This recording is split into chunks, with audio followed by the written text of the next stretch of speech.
Content warning: demons and mentions of death and hell and similar torment. Dr. Faustus was a good doctor. Only in his early 20s, but he already had multiple doctorates, including physics, biology, chemistry, and even a PhD in business. Actually, it was his first PhD. He was Dr. Faustus of business long before he was Dr. Faustus of chemistry.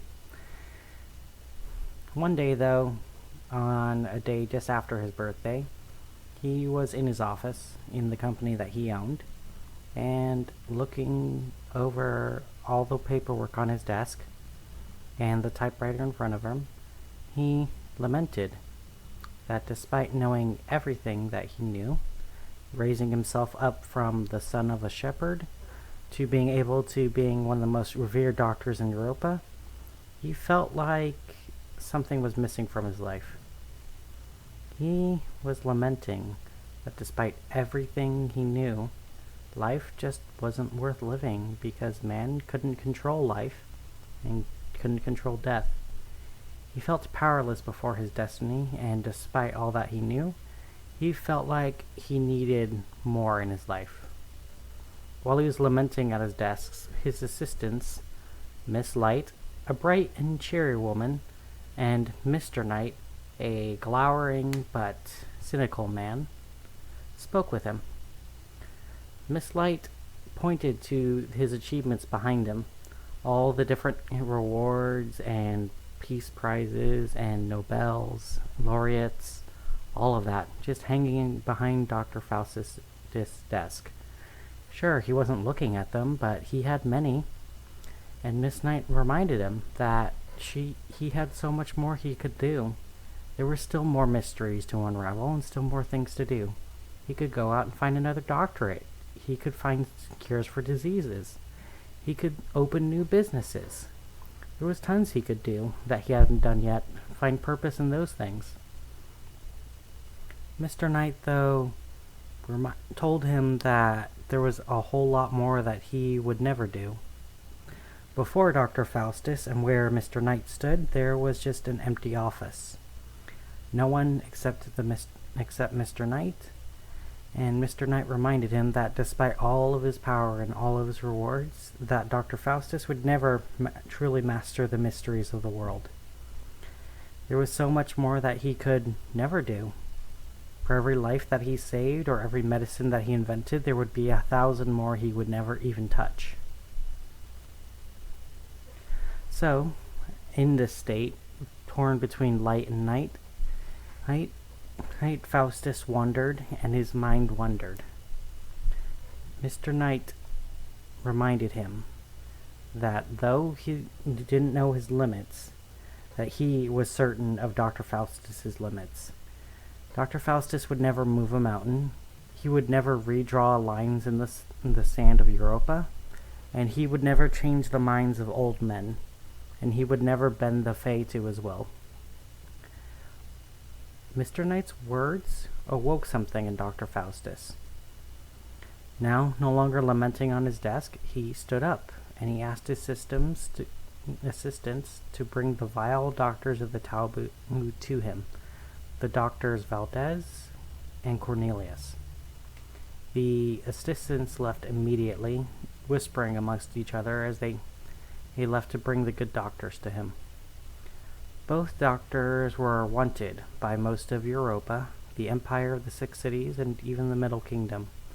But they worked for Dr. Faustus under assumed names, providing advice on things, on how magic, necromancy, and devilcraft could be worked against Dr. Faustus, and more importantly, how it could work for him. When they were both brought to his office, the two witches stood before him. Dr. Valdez was an older woman. Her eyes faded, but they still saw sharply. Although they rarely saw the present, they always saw ahead. Dr. Cornelius was a more modern witch, younger, only in her 40s, and with hair down to her waist. They were both accomplished, and they could see things that others often missed. They saw behind Faustus the shadows were growing, and they understood his request before he could even voice it. And quite possibly they understood it before he even understood it. What you are seeking is something far, far darker than even what we dare. Here Dr. Valdez warned Dr. Faustus. But Faustus did not care. He told them that he wanted to learn magic. At first, Cornelius offered to teach him, but he stops her. I want to command the dead. I want to rip the stars out of the heavens. I want to reshape all of Europa, so that even the princes bow before me, where even the Fae fear my name, and where even all the devils of hell call me master. Cornelius and Valdez, the doctors, told him that it wasn't possible. That kind of magic belongs to no man. So, Dr. Faustus told them he only wants one thing from them: how to summon a demon. Doctors Valdez and Cornelius refused. They told him that this would be something far beyond what even they dared, telling him that what he was seeking wasn't what he was looking for. Or Valdez tried to tell him of what his potential future could have been. Cornelius tried to warn him of what his past was. They tried to tell him to put away the books on dark sorcery he pulled away, to focus on the exoteric world. They tell him that there is still time for him to do good, and to be someone who doesn't damn his soul. But he opened the book of dark sorcery before him. He remarks that his soul is probably already damned by what he did, so he might as well benefit from his own damning. But both of the doctors still refused to teach him anything. So he told them to leave his company and never to return, because come morning they would be turned into the emperor, and either they would give him a chase or they would go willingly. Valdez leaved first, warning Dr. Faustus. You can still turn away, she told him. And Cornelius gave a different kind of warning as she turned away. But we both know he won't. As they walked down the halls together, Dr. Cornelius asked Valdez if there was any place that they could hide from the Emperor. But Dr. Valdez responded, after seeing that look in the doctor's eyes, I don't think there is anywhere on earth that we can hide from what he is seeking. Dr. Faustus spent hours reading over the dark tome, translating the passages, understanding the symbols, understanding where the chemical symbol for sulfur could be the alchemical symbol for hell. As he decoded each step, piece by piece, he follows the steps, and as he begins to understand, he believes he can summon one of the princes of Pandemonium, Mephistopheles, the devil that grants gold in exchange for greed. So, Faustus began to carefully follow the steps. He drew salt into the middle of the room, forming a perfect circle, or as perfect of a circle as he could get. Then, Faustus drew 7 coins of gold and set them equidistant around the circle. And then finally, on top of each coin of gold, he lit a single candle, just small enough that it could fit in the coin without touching the edges, but also large enough that the candles were able to light the room.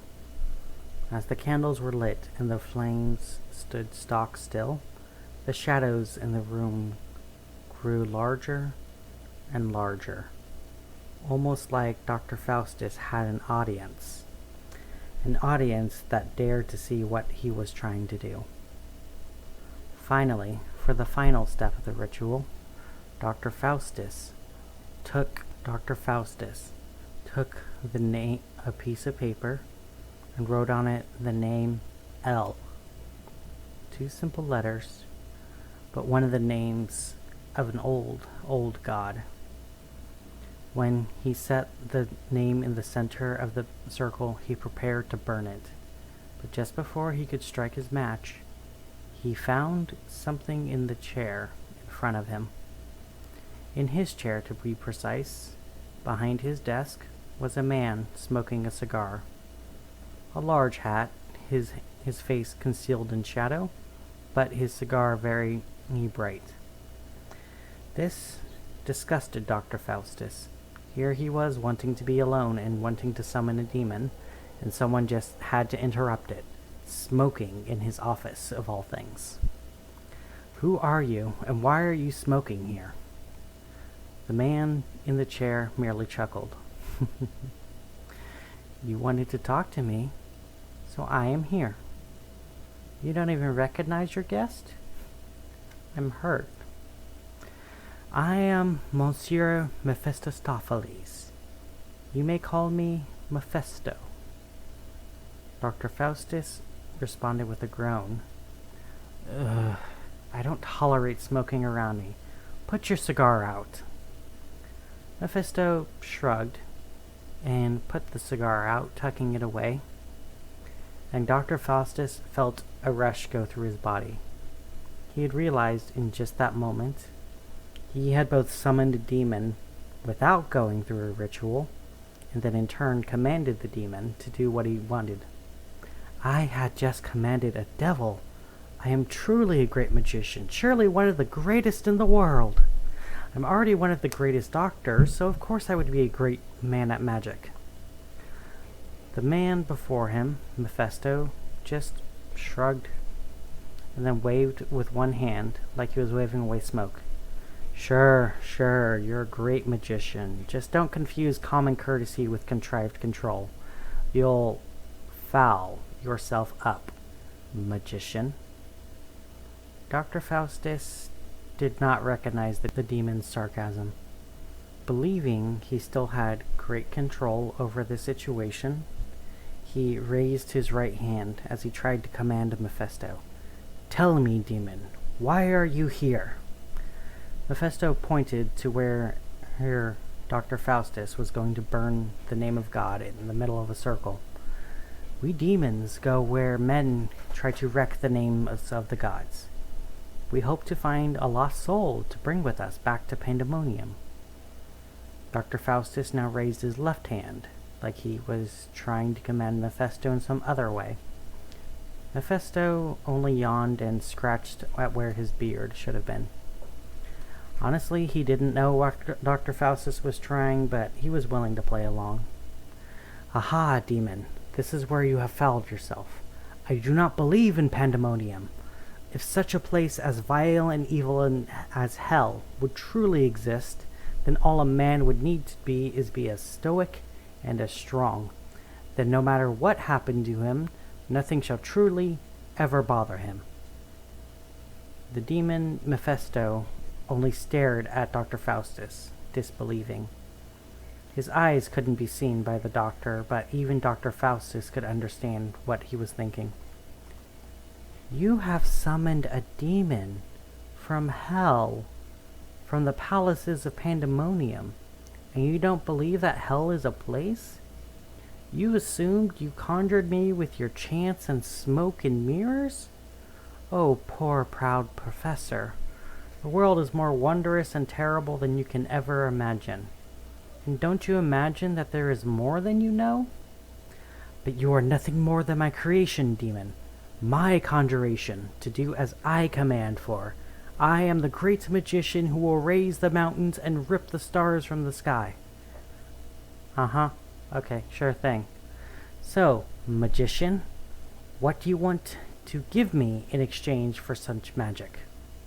"What I want, demon, is 24 years of great magic, the power to command all, to make the princes of Europa kneel to me, to make the Fae fear my name, and to make me the sole master over all the devils and demons.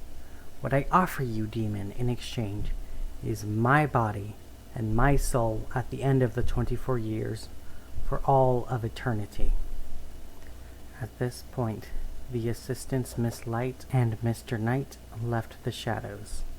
There Miss Light spoke up. "Sir, please, take it back. There's still a chance you can fix it all. Tell Mephisto you're kidding. Tell him you don't mean it. Offer him anything else. Offer him your company. Offer him your money. Offer to kill someone for him, but don't offer him your body and soul." Mr. Knight instead offered. Please, like his body is anything to write home about. Like his soul was even worth what he just spat. He's the owner of a major international company headquarters in Europa. His soul was already damned. And besides, if he wasn't damned before, he's certainly damned now when he spoke to a demon.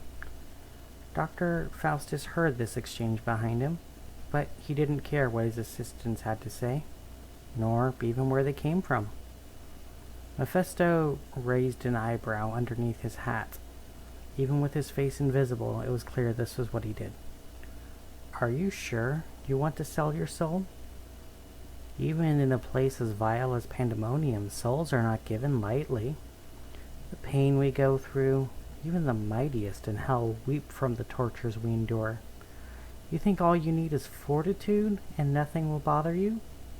There are titans that used to bear the weight of the sky, beings that swam across the space between stars like it was nothing more than a simple stream.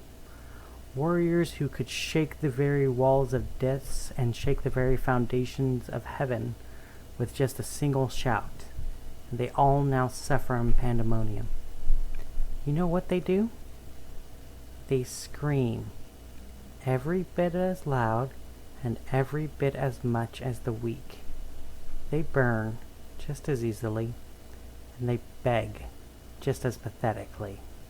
Even the demon princes, leaders of these devils, the most powerful who reside in that torment, suffer just as much. You wonder why we are here, often dealing with the world of man?" Mephisto whispered this next part. "We do it to escape the pain, even just for a moment. A single moment away from that eternal pain. That moment is worth more to us than any amount of gold a human will want in exchange for just a bit of time away from there. But if it is so terrible, why do you want souls to be brought back to hell with you?" Now, Mephisto looked away from Dr. Faustus for the first time.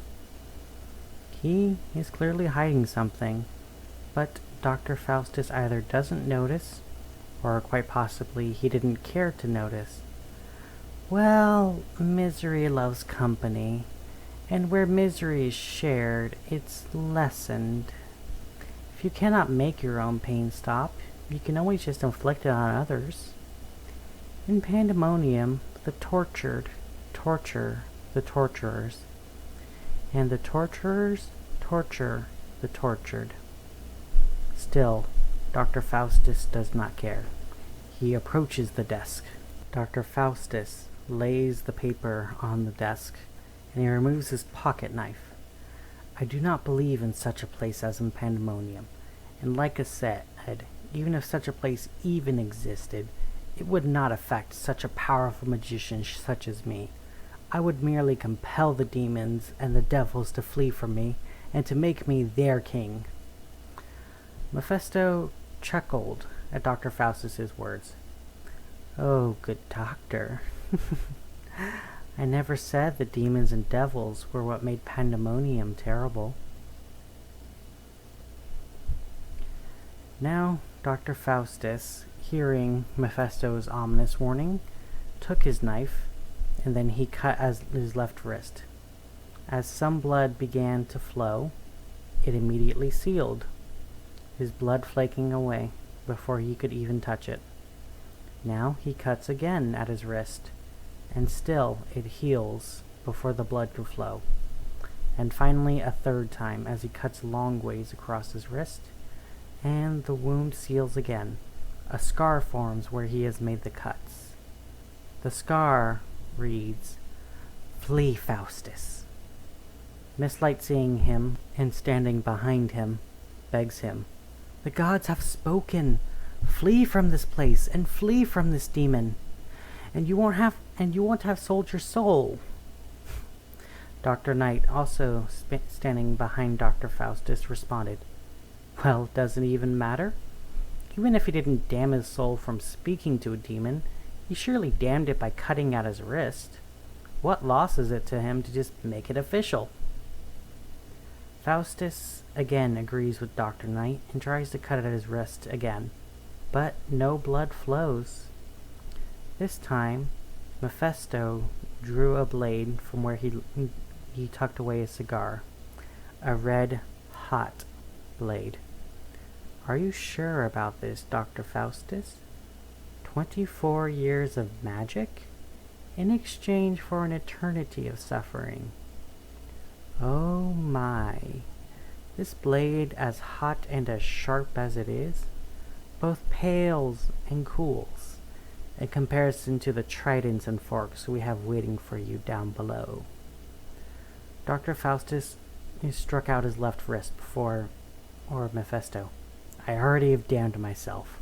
If I leave now, I gain nothing and lose everything anyways. Mephisto handed him the blade. My doctor, I couldn't say it better myself. Dr. Faustus took the red blade and cut at the scar. It resisted him, but he cut at it and cut beneath it before finally removing the scar and most of his wrist from his skin.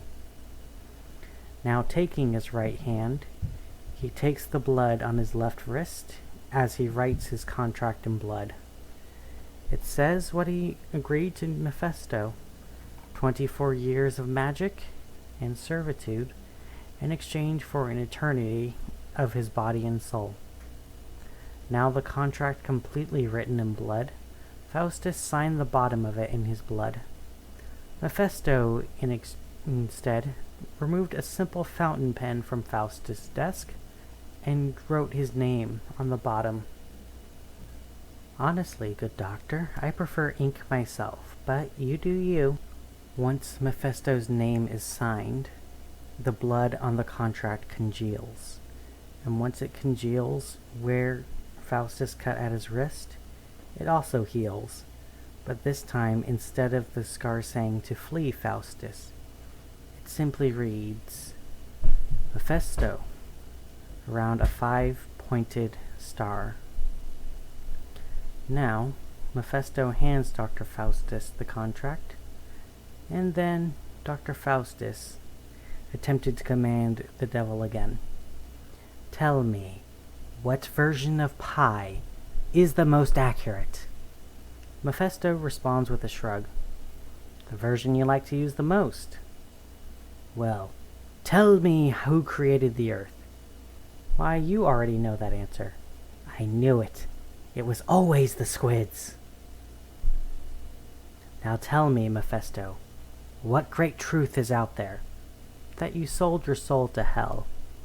You're lying to me. I mean, maybe. Could you even tell the difference? Get out of my face, Dr. Faustus said, only for Mephisto to give a big grin beneath his hat, his smile very visible in the shadows, before he disappeared. Dr. Faustus was at a loss. He was supposed to gain a new demon servant, and it felt like Mephisto was only fucking with him. Well, at a loss, he dug deeper into his book. While he dug deeper, Miss Light asked him, what is he doing? He remarked that since Mephisto isn't playing fair, he just has to go a little higher than a crown prince. To a king. Miss Light begged him not to do it. Mephisto was teasing him, but that was because Mephisto was amused. If he tried to summon the king of the demons, Mephisto wouldn't be treating it like a joke anymore. And Dr. Knight simply echoed her words. Precisely. Mephisto will have to start treating you seriously. Dr. Faustus, encouraged by both their words, began to follow the steps to summon the king of Pandemonium. These steps were much, much darker than what he did before. As he followed through with him, everyone in the office was silent. The assistants dared not speak or even squeak. The night outside is storming, but the rain left no sounds, and the thunder and the lightning had no thunder. Like even the gods themselves were telling him to stop. Even the shadows that watched before fled, leaving a darkness that wasn't full of a silent audience, but a darkness that was empty because a predator was spotted. Miss Light begged him to stop with her eyes, but Mr. Knight's eyes only told him to go for it. As Dr. Faustus wrote the name Asherah onto a piece of paper, and he tore it 7 times, burning it at each candle, and then in the center of the circle, where once the paper that said L stood, there was a throne. A simple black wooden chair. But on that throne was something. A kind of presence, but not the presence you can describe because you know what it looked like. But a presence that you knew was there because you recognize it not being there your entire life. But when it's there, you don't have the words to describe it. Just that when it's there, it's like something you were hiding from your entire life is suddenly there. Dr. Faustus couldn't exactly look at it, and it felt like he was forgetting what it looked like and what it even sounds like. Hell, as far as he knew, the chair was completely empty and silent, but it felt like something was there, and something was watching him. Even Mr. Knight and Miss Light were completely silent. And there, Dr. Faustus spoke to the chair and its presence. "Moloch, your minion Mephisto refuses my command. As you can see in our contract, he is bound to serve me for 24 years. He lifts the contract of blood up for the presence to see. But it responds by raising a hand or a tendril, or quite possibly it didn't do anything at all. But the meaning was all the same. Silence. Dr. Faustus stopped speaking. Mind you, his lips were still moving and his vocal cords were still vibrating, but no words came out. Even his thoughts felt silent, which for a man who had spent much of his life thinking about himself was not a pleasant experience. And in that silence, Mephisto appeared, just behind the chair of the presence. "You're not my master, magician. Moloch is. So, if you are quite done with this farce, we can all end this, and we can all go home." Once again, the presence felt like it was lifting its hand. But this time, the context was different. Mephisto was silent, but a different kind of silence. "Wait, master. You expect me to actually honor my contract, my lord? Do you understand what you are asking?" The room feels tenser. There is more of the presence in this room now, and Dr. Faustus could barely stand, but he felt like that if he collapsed, he would never recover and never be able to stand again. Before the presence, Mephisto bows. "As you will, my lord." And then the presence withdraws from the room, and then the empty chair sits there for a moment before it too disappears. And Mephisto sighs before Dr. Faustus. "In exchange for your body and soul, I serve you for 24 years and grant you magic beyond your imagination. So, good doctor, what is your first command?" Faustus smiled for the first time that night and responded, "We are going to have some fun." The next day, Dr. Faustus closed his company without any warning, but every employee from the wealthiest executive to the lowliest janitor was given a severance package in the billions. No one asked any questions after that. So, Dr. Faustus left his home in the care of his 2 assistants, Miss Light and Mr. Knight. And then he began to wander from Gaul to the Visigoth kingdom. He could do anything, so he decided to wander by foot. As he approached a bridge connecting the 2 kingdoms, he saw that there was a long line for it, full of crying children, bored parents, and even merchants just trying to haggle with each other. Just barely in line for less than a minute, he was already bored. Then he saw the river itself and thought about what he could have done. He could fly over the people, He could walk over the water. He could even teleport there. But instead, he had a much, much more fun plan. Whispering to Mephisto, who only he could see and no one else, he transformed himself into a rat and then scampered ahead. As he scampered, everyone ran when they saw him, scared of the little rat and scared of the disease it may carry. As he crossed the bridge and made it into the Visigoth kingdom, he turned himself back human, doing a little bow and pirouette to everyone, who only muttered and got back in line, weirded out by what was done. Mephisto commented on this. You didn't have to do that. There were hundreds of ways you could have gone through there without doing that. Dr. Faustus only chuckled. Well, why not have a little fun? I've got plenty of time to do something profound. When Mephisto shrugged over this, Dr. Faustus continued traveling to the Visigoth kingdom. Days and days passed. When Mephisto grew tired, he simply made himself a bed. When he grew hungry, he simply made himself some food. And when he grew thirsty, he made himself some wine. But as he traveled, that was all he would do. Mephisto expected more from Dr. Faustus, but it seemed that he was already bored with all that he could do. Still, though, as he made it closer to town, he saw that there was a grape grower, and deciding he wanted some of those grapes, he approached the grape grower. As the grape grower sold the last of her grapes to the child ahead of him, Faustus approached. Do you have any grapes left for me? But the grower only shook her head. I'm sorry, I'm all sold out. You can come back tomorrow and I'll have more to sell.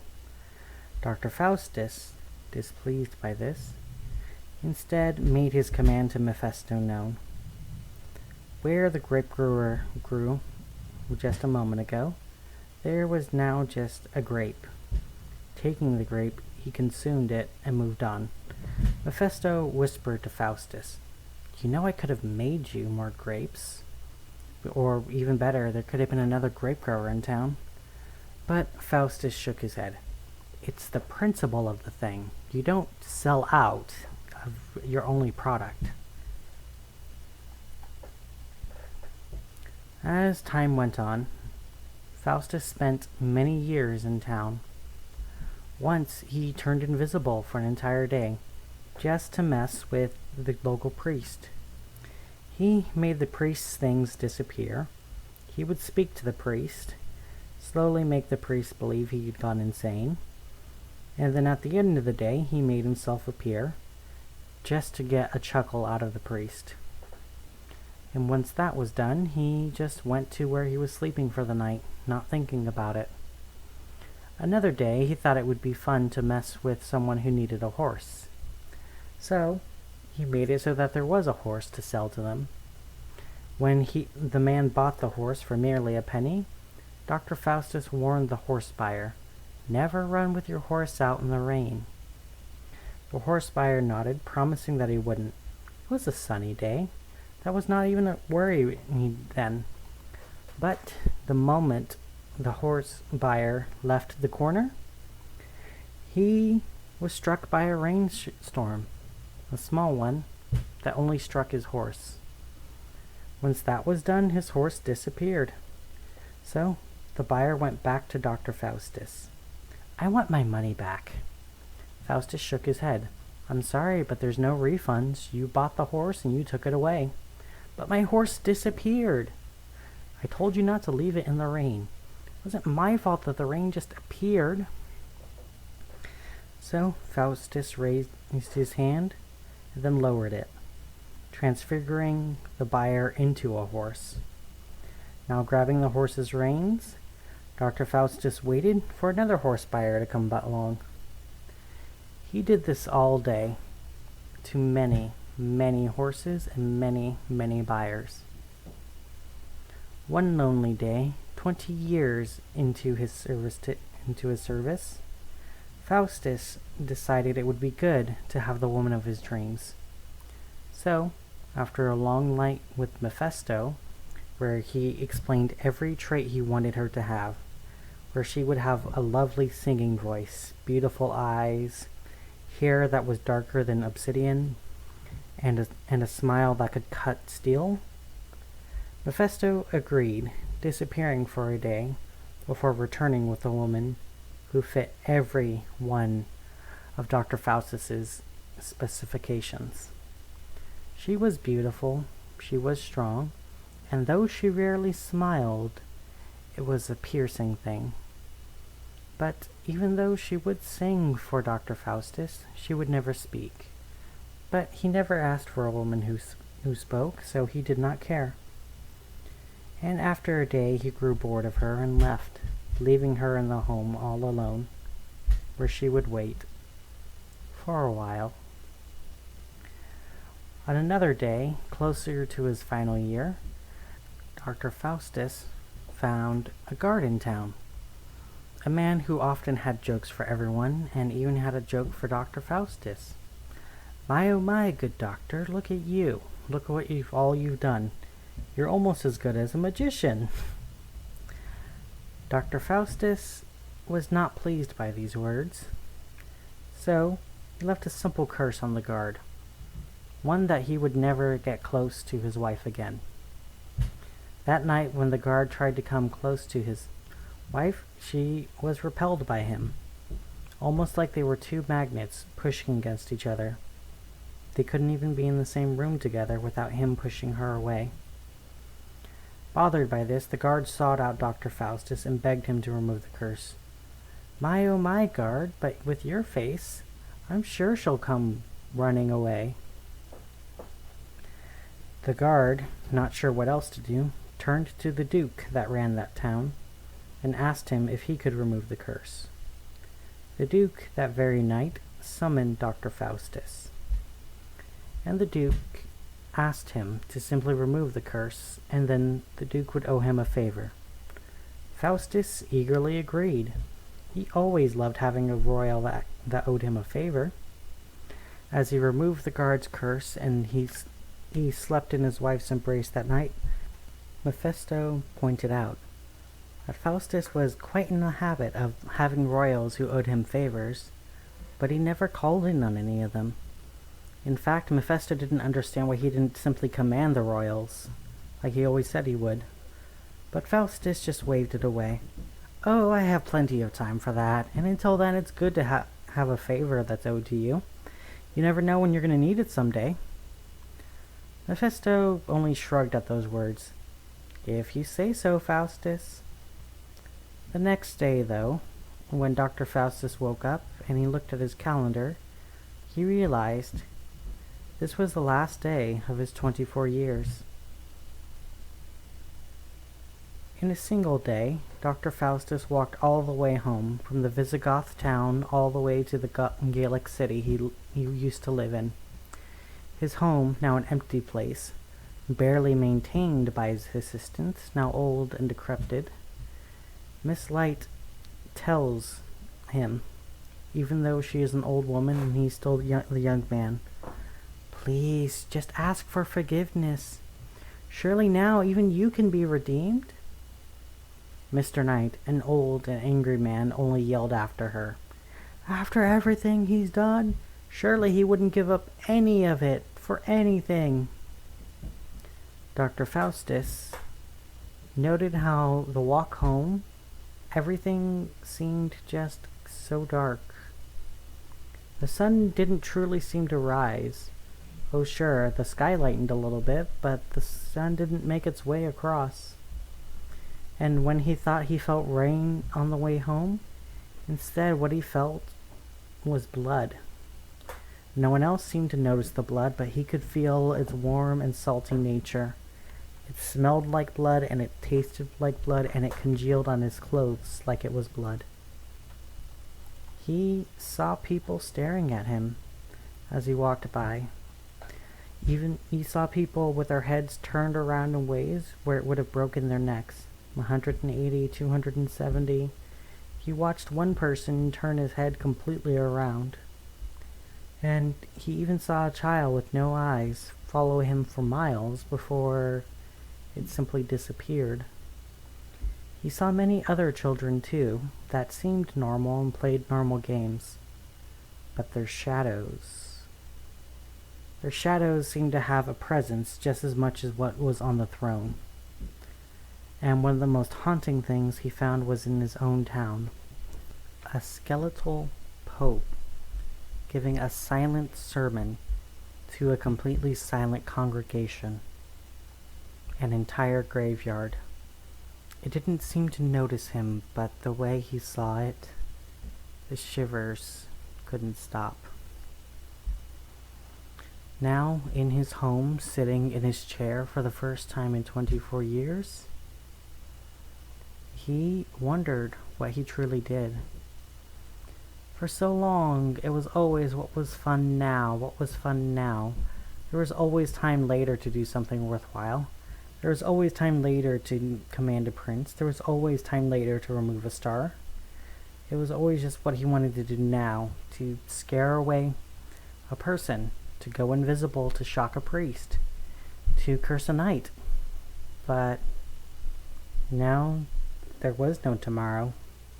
There was no tomorrow for him to do something worthwhile with his magic.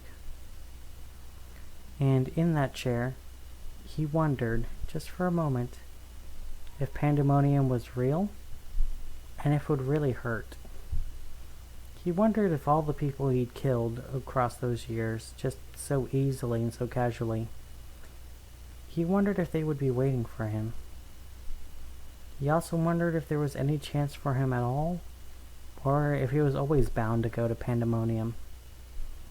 Miss Light, seeming to hear his words, tells him, "There's still a chance. You can bring yourself to the church and ask for forgiveness. Still do good with yourself and your life." This time, it is not Mr. Knight that mocks him, but Mephisto. "Oh yes, go on, beg for forgiveness. Crawl on your knees like a little worm. Crawl across the dirt and beg for forgiveness. Wasn't it you that said that if pandemonium was real, all you needed was fortitude to survive it? And here you are, still not believing it, yet you want to crawl on your knees and beg like a dog for forgiveness? Go, be my guest." This time, Mr. Knight comments, "Besides, who knows if anything would even work? What's the point of trying if you don't even know if it'll work? It's better not to do anything and just enjoy your last hours of peace." Dr. Faustus, still with his pride, refused to beg. He believed that if he was going to die, he was going to face it with dignity and not to try to do anything about it, because it may not work, and he was a proud man, and proud men faced death with dignity. In the last few hours, Dr. Faustus wrote all that he learned in his journals, so that others may come after him and seek to know what he knew. Mephisto read over his shoulder curiously, sometimes commenting on a subject or even commenting on his grammar, but overall he read silently. Now, with the last of the notes done, Dr. Faustus put out the candle and sat in his chair as midnight approached. It was 2 minutes to midnight. Dr. Faustus was going to face it with dignity. He never knew if Mephisto had victims before who faced pandemonium with dignity, but if he hadn't, Dr. Faustus was certain he would be the first. And when it became from 2 minutes to midnight to 1 minute before midnight, Dr. Faustus began loudly crying. He began to beg Mephisto not to take him away. He begs the devil for forgiveness, and he tries, oh, did he try, to find a little hole in the contract, something to make it go away. But it is far too little and far too little late. Mephisto only reminded him, "Wow, you could have sought redemption from anywhere, at any time over the last 24 years, and you only beg from the last minute before your debt is to be collected? My, you're pathetic." In the last seconds before midnight, Dr. Faustus tried to come up with some way where he could hurt Mephisto. Before he realized, the books before him, the notes, how to summon Mephisto, how to summon the devil, all the ways that magic could have been used. He could burn his books, so no one would ever be able to summon Mephisto again. As the bell began to toll, Faustus took out his match and then struck it. "Don't do it, Faustus!" But Faustus only responded, "I will burn my books, and no one will ever find you again." He took his match, and then just as the final bell struck midnight, in a village in the Visigoth kingdom, a woman leaves her home for the first time in 4 years. The man who wanted her to be is gone, so she had her own life to live. She took nothing from that house except her piercing smile and even sharper steel. In Gaul, a man sits at a desk, a match lit in his hand and a book in front of him. He chuckles to himself and first lights a cigar for himself, his first one in 24 years, and then he lights the candle by the books. "Oh, nice try, good doctor, but I'm afraid I have a little more use for your books." He brings the burning match up to his face, examining and admiring the flame as it burned down to his fingers, the tiny pinch of pain, a reminder of home, but thankfully not an overwhelming one. Putting the match away, he examined his face in the mirror. He admires how he looks, especially his beard, and he had to admit the doctor did a good job taking care of himself.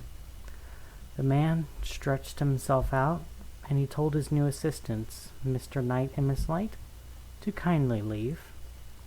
They did so, melting into the shadows, long since serving their role. And while the man begins writing in the journals again, his handwriting distinct from what it used to be, he comments to himself, "Oh, doctor, you were so worried about your soul in the contract, but did you even consider for a moment what could be done with your body? 24 years of magic and a servant, and in exchange I get a soul and a body for eternity. Oh, my good doctor." "Oh, what we would give for even a moment away from that pain, and you just practically gave me a pardon for practically pennies." Mephisto gazed at himself through Dr. Faustus's eyes, Faustus's soul now taking his place in Pandemonium's parade of pain.